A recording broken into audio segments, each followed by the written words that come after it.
When I stream or post a YouTube video, this is what you see, but this is what I see. Today, I'm going to be showing you guys my $10,000 gaming setup. Now, I'm going to start off by saying that this is by no means the most aesthetic gaming setup, and it's barely even the most functional, but this is a video you guys have been asking for a very, very long time, and I'm excited to show you. I would even go to the extent that one of my favorite YouTubers named Lo would probably have a stroke looking at my gaming setup. And you know what? Maybe just tag him and see if he'll help me out fix it. We'll figure it out. All right, enough yapping. Let's go ahead and get into the tour. First things first, let's go ahead and start with the door. As you walk in to the right, you'll see that we have a small, tiny little nightstand as you walk in. You guys notoriously pointed out the things that are sitting on the desk in my previous live streams. These things include a Pixel Bulbasaur statue, a Piplup Squishmallow, and a Vaporeon plush. While we're here, how about some fun facts about Vaporeon? Did you know that Vaporeon's actually the closest thing to human?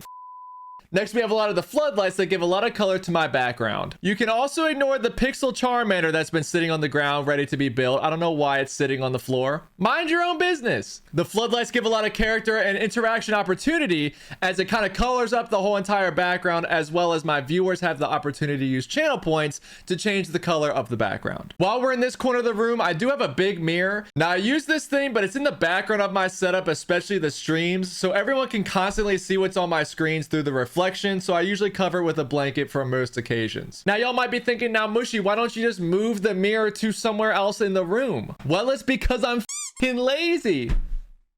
Next to my mirror on the windowsill, I have 4 plushes. 1 Charmander, a Tanuki Squishmallow, a Pochita plush, and a large Cubone plush. There's really not much to report here, besides the fact I don't know why I have Charmander when Piplup and Turtwig are far better starters, bro. Come on! Lastly, in this area, we have a Batman mask that was given to me by Ben Affleck. Every now and then, the mask makes a calling, and Batman shows up on stream, but we don't need to really talk about that right now. That's for another time, okay? Now, lastly, on my windowsill, we have an art book and pencils. Recently, I've been wanting to start drawing and getting into other forms of art. For those of you guys that know, I'm a photographer on the side, and I really enjoy taking pictures, but I have a huge respect for people who do a lot of art that is, you know, very creative and like with your hands and like not just pressing a button, if that makes sense. Moving forward, as we technically move from right to left, we have my setup, but we're going to skip over that for now to save the best for last. Next, we have my bookshelf. Decoration wise, this is definitely my favorite thing in my room, and it stores all of my manga. From top to bottom, we first have Pikachu wearing a Burger King hat. Next to Pikachu, we have my hat collection, a common necessity to the wardrobe. Every outfit has a good hat, and that's on mama. Moving down, we have a Zenitsu statue that I got from a random prize bag, and my entire collection of Demon Slayer. This was a gift to myself for completing college, and it is the entire series of Demon Slayer. On the next shelf, I have a lot of my other Pokemon decorations. We have a really cool quick ball that lights up and sits in this box. We have a Lego Pokeball,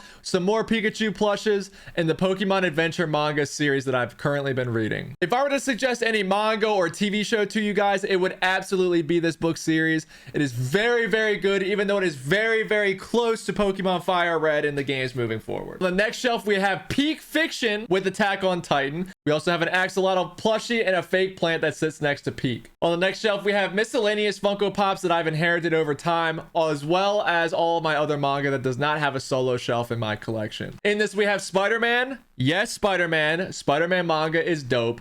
Zelda, JJK, Chainsaw Man, and a bunch of other smaller stuff. And on the final shelf, we have a Pokemon pixel art that is conveniently also placed on the floor, some golf gloves that I didn't want to lose, and some actual comic books. We have a great selection here until you get to the piece that's on the top, which is so mid. What a shame, bro. What an actual shame. More on that to come here soon. All right, now it's time for the setup, I promise. Moving from left to right, the first thing you guys will see is the monitor I use to play my PlayStation 5. This is a Sony 27-inch in-zone M9 with 4K resolution and 144 hertz. This is entirely overkill for a PlayStation, as the monitor literally costs double what the PlayStation costs, but it makes the game look so crisp and it makes gaming completely worth playing on a console if you can't afford a PC or just prefer to play on a console. Moving on, we have two controllers, and let me just say that the PS4 controller might be the best controller ever made across any console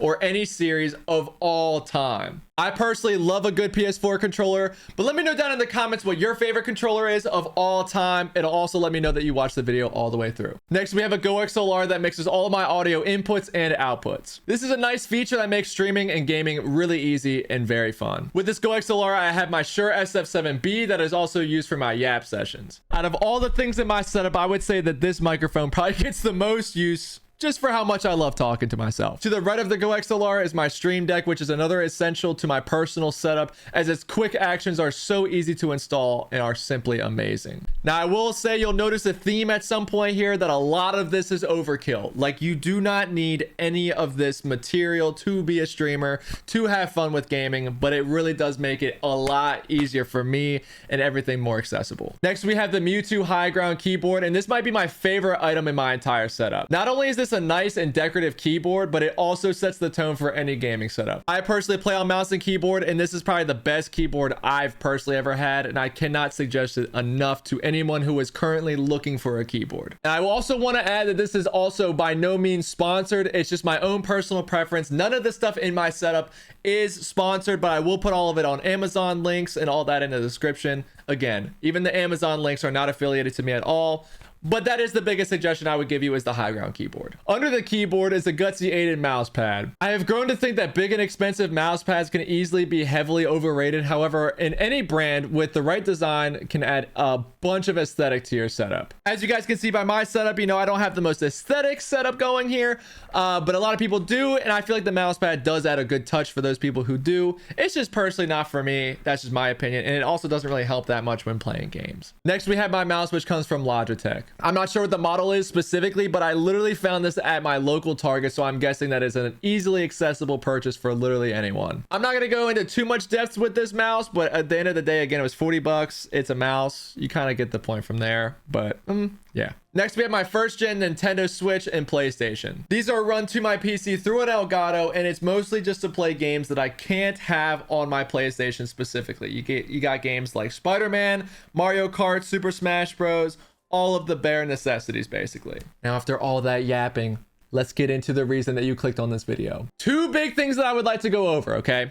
The two most expensive things as well. The first thing I'd like to show you guys is the camera that I use in my gaming setup. I use a Sony a7 IV for all my camera needs. This is probably my favorite DSLR style camera and has served me very, very well. Now, obviously, this is a professional camera, an absolute overkill, but it makes my videos look amazing, and I have other cameras I can use to take pictures and videos outside my setup, so this can remain in my setup. Again, being a photographer has its perks, but also huge expensive drawbacks when it comes to stuff like this. Next to my camera, I do have an Insta360 link webcam that has served me very well as well for multiple other purposes, and it also will get the job done for a face cam. Now, lastly, it's time for the PC. Now, admittedly, I personally am not one to be completely interested in computer specs, so I'll put them on the screen now for you guys to see, for those of you guys that are interested. But this build has aged a lot over time. I would say that this setup's probably about 5 years old, and a lot of the parts are mostly obsolete. Now, I will say that things like my NVIDIA 3080 graphics card is still rather respectable when it comes to computer specs, but all the other parts around the graphics card don't allow me to simultaneously stream and play games at the same time, or my computer will just get to 1,000,000 degrees and literally burn you.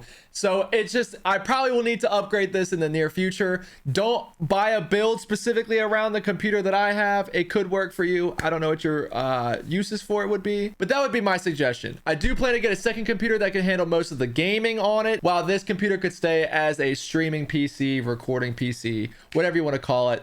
It's kind of my plan at the moment. Now, I will say I definitely missed a lot of stuff, generally speaking, in this setup video, such as like the desk that I have, you know, the foot pedal. If you guys are really, really interested in the specifics and the, you know, beyond basics of my setup, feel free to let me know. I will happily make a second version of this video. But I kind of just wanted this to be like a very fast, quick really interesting glimpse into my life in this expensive hobby that I have gotten myself into for the most part. But I will say, if you guys did enjoy this, please feel free to leave a like, comment, subscribe. Let me know what you liked about this video, what you didn't like, and all of the above, because I would really enjoy starting to do some IRL content from this point forward. So I would love to hear some feedback. Thank you guys for all the support so far.